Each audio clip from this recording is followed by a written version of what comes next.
कि जी इस्लाम में जो औरतों का जो दर्जा है ना वो जानवरों के बराबर है। मतलब जी जी, औरत को पता और है। जानवर में कोई ज्यादा अंतर नहीं रखा गया है। औरत भी इस्तेमाल की चीज मानी जाती है और जानवर भी इस्तेमाल की चीज मानी जाती है। एक जगह पे एक कलमा भी है पढ़ने के लिए कि जब आप किसी ऊंटनी को या किसी बकरी को या किसी औरत को अपने घर पे लेके आए और मतलब शादी करके, तो आपको एक कलमा पढ़ना है उनके सर पे हाथ रख के उनके बाल को पकड़ के।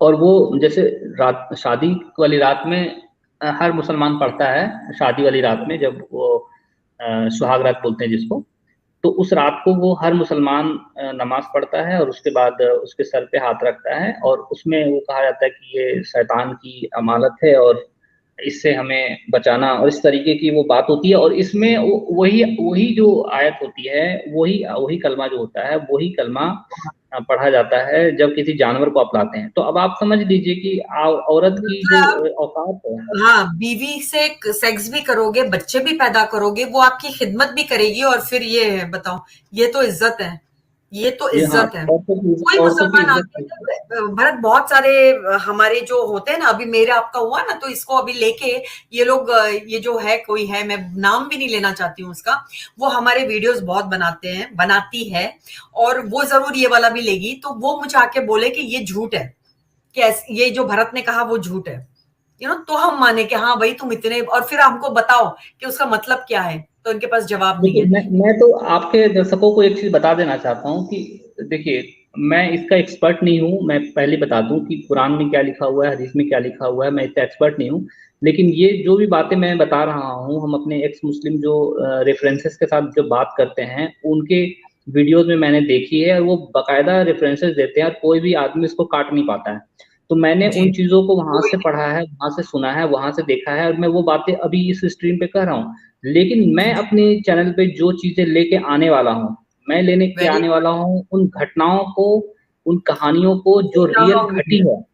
हाँ, रियल जी घटी है, और उसके रेफरेंसेस मैं दिखाऊंगा, और मैं कहूंगा कि पूरी दुनिया की कोई भी ताकत आप आ जाइए और उस रेफरेंसेस को नकार दीजिए, तो मैं जान जी लूंगा। अभी मैं कोई रेफरेंसेस आप लोग नहीं दे रहा हूँ, क्योंकि मैं जो भी जी चीजें हैं मैं अपनी पूरी कलेक्शन का ही तैयारी कर रहा हूँ।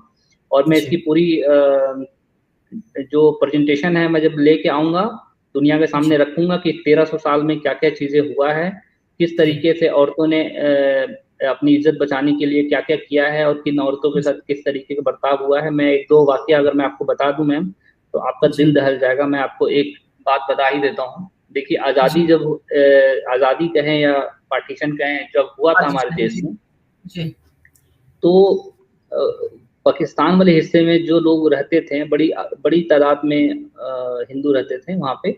बड़े बड़े बंगले थे, कोठियाँ थी, बिजनेस था, जी। पैसे थे, सब कुछ था। रातों रात उनको भागना पड़ा अपने पैसे, हम्म धन दौलत हम्म। सब और छोड़कर। वो जी सब चीज़ों को छोड़ के रातों रात उनको भागना पड़ा। उन्हें नहीं पता था कि कल जो हम रात को सोए तो हम इंडिया में थे और सुबह उठे तो हम पाकिस्तान में हैं। उनके ऊपर क्या बड़ा जुल्म हुआ, आप सोच के देखें कि कुछ लोगों की महत्वाकांक्षा के कारण इतना बड़ा चीज हो गया। तो उसके बाद जब उन लोगों को भागना पड़ा, तो लोग तो भागे, कुछ लोग अपने परिवार को लेके भागे, कुछ लोग अपने परिवार को छोड़ के भागे, कुछ लोगों ने अपने धन दौलत संपत्ति सब कुछ छोड़ के भागे, बिजनेस विजनेस सब छोड़ के भागे। तो उसमें बहुत बड़ी मात्रा में लड़कियां और औरतें पकड़ी गई। जैसा कि आप लोगों को पता है कि इन लोगों का जो किताबों में जो लिखी रहती है ना, जब वक्त आता है तो ये बिल्कुल उसी 1400 साल के जोन में चले जाते हैं। ऐसे तो ये नॉर्मल इंसान बन के रहेंगे, लेकिन हम्म। जैसे ही उसकी स्थिति बनती है तो तुरंत के तुरंत वो 1400 साल वाली किताबी आयतें लेके आ जाते हैं कि युद्ध में पकड़ी गई जो औरतें हैं उसे लौंडी बना दी जाए और उनके साथ वो कर दिया जाए। जी। तो वो पहुंच जाते हैं तुरंत, फट से एकदम 1400 साल में वो पीछे वो पहुंच जाते हैं आपके, टाइम ट्रेवल करके। ठीक है ना? हम्म। तो सेम चीज वहां पे क्या हुआ कि जितनी सिख औरतें और जो हिंदू औरतें पकड़ी गई वहां पे, उन औरतों को लिटरली बता रहा हूं मैं आपको कि सबके कपड़े उतारे गए, नंगे किया गया। बड़ी तादाद में, हजारों की संख्या में औरतें थी। और उनमें उन हजारों में से समझ लीजिए उससे कई गुना ज्यादा मर्द थे।